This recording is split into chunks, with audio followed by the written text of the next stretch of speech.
Hi friends, ఒక్కోసారి కొన్ని ప్రాంతాలు నిత్యం వార్తల్లో ఉంటాయి. అలాగని అక్కడ విపరీతమైన జనసంచారం ఉండి కాదు. సాధారణ పౌరులు ఒకరిద్దరు వెళ్ళినా కాళ్ళు చేతులు విరగొట్టి బొక్కలో దోస్తారు. ఏంట ప్రదేశాలు, ఎక్కడున్నాయి అలాంటి ప్రదేశాలు అని మీకు సందేహం మొదలైంది కదా? ఇంకెందుకు ఆలస్యం, ఈ వీడియో చూస్తే చాలా విషయాలు మీకు స్పష్టంగా తెలిసిపోతాయి. అందుకని ఈ వీడియోని ఎక్కడా స్కిప్ చేయకుండా పూర్తిగా చూడండి. మరి ఇంకెందుకు ఆలస్యం, let's start our today's episode. 2019లో అమెరికాలోని ఏరియా 51 రహస్యాన్ని ఛేదించేందుకు 20 లక్షల మంది స్ట్రామ్ ఏరియా 51 ఈవెంట్ పేజ్ మీద సంతకాలు చేశారు. ఏరియా 51లో ఉన్న రహస్యం ఏంటి? ప్రజలు ఎందుకు సంతకాలు చేయాల్సి వచ్చింది? 2013 వరకు కూడా అమెరికా ఈ ఏరియా 51 ప్రదేశం గురించి ఏ విషయం కూడా మాట్లాడేది కాదు. ఇక్కడి ప్రతి విషయం కూడా ఎంతో రహస్యంగా దాస్తూనే ఉన్నారు. అమెరికా అధ్యక్ష ఎన్నికల్లో పోటీకి నిలిచిన హిల్లరీ క్లింటన్ ఎన్నికల్లో గెలిస్తే ఏరియా 51 రహస్యాల్ని ప్రజల ముందు పెడతామని కూడా హామీ ఇచ్చారంటే ఆ ప్రాంతానికి ఉన్న ప్రాధాన్యత ఏంటో అర్థం చేసుకోవచ్చు. మీలో కొద్దిమందికి ఏరియా 51 గురించి తెలిసి ఉండొచ్చు, కొంతమందికి తెలిసి ఉండకపోవచ్చు కూడా. తెలిసినా తెలియకపోయినా ఈ ఏరియా 51తో మనకేంటి సంబంధం అంటే మనకు కూడా సంబంధం ఉంది. ఏరియా 51 లాంటి ప్రదేశమే ఇండియాలో కూడా ఉంది. ఎక్కడుంది? ఆ విషయాలు చెప్పేందుకే ఈ వీడియోని మీ ముందుకు తెచ్చాం. India's own area 51. అసలు ఏరియా 51 అంటే ఏంటో తెలుసుకుందాం. లాస్ వెగాస్ నుంచి 80 మైళ్ళ దూరంలో నెవడాలో ఉన్న ప్రదేశం ఇది. ఈ ప్రాంతాన్ని అమెరికా శాస్త్రవేత్తలు రీసెర్చ్ ల్యాబ్ లాగా ఉపయోగిస్తారు. ఇక్కడ సాధారణ పరిశోధనలు జరగవు. ఇక్కడ ప్రత్యేకంగా గ్రహాంతర వాసుల గురించి పరిశోధనలు, అధ్యయనాలు చేస్తూ ఉంటారు. ఇవి చాలా రహస్యంగా జరుగుతూ ఉంటాయి. ఈ రహస్యాల్ని అమెరికా ప్రభుత్వం ప్రపంచానికి ఎప్పుడూ చెప్పదు. ఈ రహస్యాల్ని ఎప్పుడూ దాచేందుకు అమెరికా ప్రభుత్వం ప్రయత్నిస్తూనే ఉండేది. 1954 ఏరియా 51 కార్యక్రమాలు మొదలుపెట్టినప్పటి నుంచి 2013 వరకు ఏరియా 51కు సంబంధించి ఒక్క విషయం కూడా బయటకి వెల్లడించలేదు. అక్కడ గ్రహాంతర వాసులకు సంబంధించిన విషయాల మీద పరిశోధనలు జరుగుతాయనే విషయం కూడా అంగీకరించలేదు. కానీ సత్యం దాగదు కదా. 1954 తర్వాత కొద్ది రోజులకే అక్కడ ఎక్స్ట్రా టెరెస్ట్రియల్ ఫ్లయింగ్ సాసెస్ జనానికి కనిపించడం మొదలైంది. అలాగే ప్రభుత్వం స్వయంగా ఈ స్థలంలో ఇలాంటి బోర్డులు పెట్టేసింది. దాంతోపాటు ఇలాంటి భవంతులు కూడా నిర్మించింది. ఈ ప్రాంతంలో విమానాలు వెళ్ళినప్పుడు కూడా మేఘాల మధ్య కూడా ఏదో ఉన్న అనుభూతి కలిగేది. మొదటిసారి ఆశ్చర్యం కలిగించే విషయం ఎప్పుడు జరిగింది అంటే, రాబర్ట్ స్కాట్ లేజర్ అనే వ్యక్తి లాస్ వెగాస్లోని ఒక మీడియా సంస్థకి ఇచ్చిన ఇంటర్వ్యూలో ఏరియా 51లో ఎక్స్ట్రా టెరెస్ట్రియల్ ఫ్లయింగ్ సాసర్స్కి సంబంధించి రివర్స్ ఇంజనీరింగ్ చేస్తున్నారని, అలాగే అక్కడ ఏలియన్స్ మాట్లాడడం కూడా వినిపించిందని చెప్పాడు. కానీ అతని దగ్గర ఆ మాటలకు ఆధారాలు ఏవీ లేవు. అందుకే ఈ మాటలు నిరాధారమని కొట్టిపారేశారు. కానీ ఆసక్తికరమైన విషయం ఏంటంటే, ఈ ప్రదేశం ఎప్పుడూ కూడా కట్టుదిట్టమైన భద్రత నడుమ ఉంటుంది. ఇంత భద్రత కల్పిస్తున్న ఈ ప్రాంతంలో ఏం జరుగుతుందన్నదే కదా ప్రశ్న. నిజంగానే గ్రహాంతర వాసులతో ఈ ప్రదేశానికి ఏమైనా సంబంధం ఉందా, లేక కేవలం ఇది ప్రచారం మాత్రమేనా? ఈ ప్రశ్నకు సమాధానం వెతికే ముందు ఇండియాలో కూడా ఇలాంటి ఒక ప్రదేశం ఉందనే విషయం మర్చిపోకండి. దీనికి సంబంధించిన విషయాలు సోషల్ మీడియాలో వైరల్ అవుతున్నాయి. నిజంగానే ఇండియాలో కూడా ఇలాంటి ప్రదేశం ఉందా అంటే అవుననే సమాధానం చెప్పాలేమో. ఇండియాలో ఒకటి కాదు, ఇలాంటి ప్రదేశాలు 5 ఉన్నాయి. ఇందులో మొదటిది పోఖ్రాన్ టెస్టింగ్ సైట్. భారతదేశాన్ని అణు ఆయుధ దేశంగా మార్చిన పోఖ్రాన్ టెస్టింగ్ సైట్ను ఇండియాలో ఏరియా 51 అంటారు. 2 దశాబ్దాల క్రితం ఈ ప్రాంతంలో న్యూక్లియర్ టెస్టింగ్ జరిగింది. అప్పటికన్నా ఈ ప్రాంతంలో ఇప్పుడు 5 భద్రత పెరిగింది. ఈ ప్రాంతంలో ఇండియాలోని ముఖ్యమైన 5 సెక్యూరిటీ సంస్థలు 24 గంటలు ఈ ప్రాంతాన్ని పహారా కాస్తూ ఉంటాయి. కారణం, ఇక్కడి విషయాలు ప్రపంచానికి తెలియకుండా కాపలా కాస్తూ ఉంటాయి. బిఎస్ఎఫ్, మిలిటరీ, సాయుధ దళాలు రక్షణ కల్పిస్తున్న ఈ ప్రాంతంలో అసలేం జరుగుతోంది? ఇక్కడికి దొంగతనానికి పాల్పడేందుకు వచ్చారన్న అభియోగం మీద ఐఏఎస్ అధికారిని, సిఐఏ ఆఫీసర్ను ఎందుకు అరెస్ట్ చేశారు? ఇక్కడి మట్టిని, గోళ్లను సేకరించారన్న ఆరోపణ చేసి వీరిని అరెస్టు చేశారు. నిజంగానే వాళ్ళిక్కడ ఎవరి గోళ్ల కోసమైనా వెతికారా, లేక ఎవరి పాదముద్రలు పడిన మట్టిని శోధించేందుకు ప్రయత్నించారా? Number 2, Trishul air base. ఇది ఇండియాలో సైనిక విమానాల అవసరాల కోసం ఏర్పడ్డ అతిపెద్ద భూగర్భ విమాన స్థావరం. కానీ ఈ విమాన స్థావరాలకు ఏలియన్స్కి ఏమిటి సంబంధం? ఎందుకు ఈ విమాన స్థావరాన్ని ఎక్స్ట్రా టెరెస్ట్రియల్ భాగాలతో జత చేశారు? అంటే దీనికి కారణం MiG-25 ఫాక్స్ బ్యాట్. ఇది భారతదేశ supersonic interceptor and reconnaissance aircraft. 25 సంవత్సరాల క్రితం పాకిస్తాన్లోని ఇస్లామాబాద్లో ఒక సంచలనం సృష్టించింది. పాకిస్తాన్ వణికిపోయింది. సీనియర్ జర్నలిస్ట్ అమిత్ బర్వా రచించిన పుస్తకం డేట్ లైన్ ఇస్లామాబాద్లో MiG-25 ఫాక్స్ బ్యాట్ గురించి ప్రస్తావిస్తూ 1997లో భారత్ ప్రదర్శించిన అత్యాధునిక అతి వేగంగా ప్రయాణించగలిగిన యుద్ధ విమానాన్ని చూసి పాకిస్తాన్ మౌనంగా కూర్చోవడం తప్ప మరో అవకాశం లేకపోయిందని చెప్పాడు. ఎందుకంటే పాకిస్తాన్కు చెందిన F-16 MiG-25 ఫాక్స్ బ్యాట్ ముందు ఎందుకు పనికిరాదు. కానీ త్రిశూల్ ఎయిర్ బేస్లో ఈ ఎయిర్ క్రాఫ్ట్ తయారవుతుందన్న విషయం ఇతర దేశాలకు తెలియకపోవడం సరే, ఇండియాలోని ప్రజలకు కూడా తెలియదు. ఈ విషయం ఈ ఎయిర్ క్రాఫ్ట్ రిటైర్ అయ్యాక 2006లో ప్రకటించారు.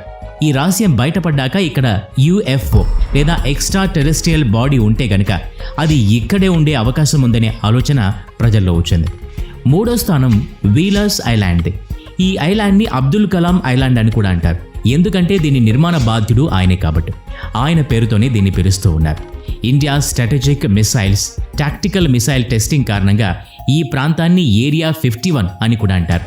బంగాళాఖాతానికి తూర్పు భాగంలో కేవలం 10 కిలోమీటర్ల దూరంలో ఉండే ఈ ప్రదేశంలో ఒక ఐలాండ్ ఉంది.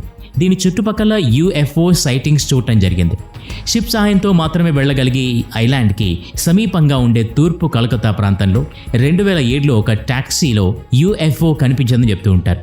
ఇది త్రిభుజాకారంలో ఉండి తర్వాత స్ట్రెయిట్ లైన్గా రూపం మార్చుకుని కనిపించిన ఈ UFOకి సంబంధించిన ఫోటోలు వీడియోలు తీసిన వారు కూడా ఉన్నారు. వీటికి సంబంధించిన దృశ్యాలు మరుసటి రోజు టీవీ ఛానల్స్ రేటింగ్ని పెంచాయి. బిర్లా ప్లానిటోరియం అధికారి డాక్టర్ దువారి కూడా ఈ దృశ్యాలు చూసి చాలా ఆశ్చర్యపోయాడు. ఈ ఫుటేజ్లో కనిపించిన ఏలియన్స్ స్పేస్కి సంబంధించిన దృశ్యాలు వీనస్ గ్రహానికి సంబంధించిందని, ఏలియన్స్కి ఏమాత్రం సంబంధం లేదని చెప్పి ఈ వార్తను మరుగున పడేసేందుకు ప్రయత్నించారు. ఎవరైతే స్వయంగా తమ కళ్ళతో ఈ UFOను చూశారో వారు ఈ రోజుకి ఇది నిజమని నమ్ముతూ ఉన్నారు. నెంబర్ 4, అండమాన్ నికోబార్ ద్వీపకల్పంలో హిందూ మహాసముద్రంలో ప్రపంచానికి దూరంగా ఉన్న ఒక ద్వీపకల్పం. ఈ ద్వీపకల్పానికి చాలామంది శాస్త్రవేత్తలు పరిశోధకులు వెళ్ళి వస్తూ ఉంటారు. ఇక్కడ రీసెర్చ్ ల్యాబ్ ఇంకా సెంటర్స్ కూడా నిర్మించబడి ఉన్నాయి. ఇక్కడ మనుషులే ఉండనప్పుడు ఈ శాస్త్రవేత్తలు అక్కడికి ఎందుకు వెళ్తూ ఉన్నారు? ఎందుకైనా వెళ్ళొచ్చు. ఇక్కడ కూడా ఏరియా 51లో జరుగుతున్నటువంటి పరిశోధనలే జరుగుతూ ఉండొచ్చు. అందుకే అక్కడికి వీళ్ళంతా వెళ్తూ ఉండొచ్చు అని కూడా చాలామంది నమ్మకం. రాత్రి పగలు శ్రమిస్తూ ఇక్కడి శాస్త్రవేత్తలు విశ్వంలో ఉన్న ఏలియన్స్ని వెతికి పట్టే పనిలో ఉన్నారేమో, లేక వారితో కమ్యూనికేషన్ పెట్టుకునే పనిలో ఉన్నారేమో, లేక ఇప్పటికే ఏలియన్స్ దొరికారేమో, వాళ్ళ మీద అధ్యయనాలు కూడా మొదలయ్యాయేమో. Number 5, the Kongka La pass. 1959 October 20వ రోజున 3 భారతీయుల్ని బంధించారు. 1959 అక్టోబర్ 21 రోజున భారత చైనా సరిహద్దులో 9 మంది భారత సైనికాధికారులని చంపేశారు. అదే రోజు మరో 7గురిని అరెస్టు చేశారు. ఎందుకంటే హిమాలయాల్లో ఉన్న ఈ కోంకా లా పాస్లోని ఈ ప్రాంతం కొంత భాగం భారత్లోనూ కొంత భాగం చైనాలోనూ ఉంది. ఈ ప్రాంతంలో UFO ల్యాండ్ అవడం చూశారు. ఈ భూభాగంలో జరిగే ఈ విషయాల్ని రహస్యంగా ఉంచాలనుకున్నారు. అందుకే ఈ రహస్యాల్ని చూసిన వారిని చంపేశారు, బందీలుగా పట్టుకున్నారు. ఇలా జరగడం ఎప్పుడో ఒకసారి మాత్రమే కాదు. 1962లో ఇండో చైనా సరిహద్దుల్లో ఉన్న అధికారులు నమ్మలేని ఒక నిజాన్ని చూశారు. ఆ నిజాన్ని ప్రధానమంత్రి కార్యాలయానికి చేరవేశారు. అక్కడ వారు ఒక UFOకు సంబంధించిన పదార్థాన్ని చూశామని చెప్పారు. కానీ ప్రభుత్వం నుంచి మాత్రం ఎలాంటి స్పందన లేదు. ఇక్కడ ఏలియన్స్ కనిపించారనే వార్త తెలియగానే ఇస్రో శాస్త్రవేత్త అనిల్ కులకర్ణి 2004లో 4 బృందంతో అక్కడికి చేరుకున్నారు. డాక్టర్ అనిల్ కులకర్ణి ప్రయత్నాలు వృధా కాలేదు. అక్కడికి చేరుకున్న మరుసటి రోజే చాలా దూరంగా ఒక UFO ప్రయాణిస్తూ కనిపించింది. కాసేపటి తర్వాత అది తన దారి మళ్లించుకుని రూపం మార్చుకుని కనిపించకుండా మాయమైంది. అది చూసి డాక్టర్ కులకర్ణి అది ఖచ్చితంగా UFO అని నిర్ధారించారు. భారతదేశంలో కూడా ఏలియన్స్ మీద పరిశోధనలు, ఏలియన్స్ కోసం వెతికే ప్రయత్నాలు చేసే ప్రదేశాలున్నాయని ఈ విషయాలన్నీ చూస్తే మనకు అర్థమవుతుంది. స్పష్టమైన ఆధారాలతో వాటికి సంబంధించిన సమాచారం అయితే దొరకలేదు. మనిషికి ఒక ఊహా ప్రపంచం ఉంటుంది. అది మంచి చెడులకు సంబంధించిన 2 విషయాల్లోనూ ఉంటుంది. మనకి ఒక విషయానికి సంబంధించిన పూర్తి సమాచారం లేనప్పుడు ఈ ఖాళీలను మన ఆలోచనలకు తగ్గట్టు పూరించుకుంటూ ఉంటాం. దాని ఫలితమే కాన్స్పైరసీ థియరీ. ఇలాంటి విషయాలు వినేందుకు ఆసక్తికరంగా ఉంటాయి, మనకి గొప్ప భావోద్వేగాల్ని కూడా కలిగిస్తాయి.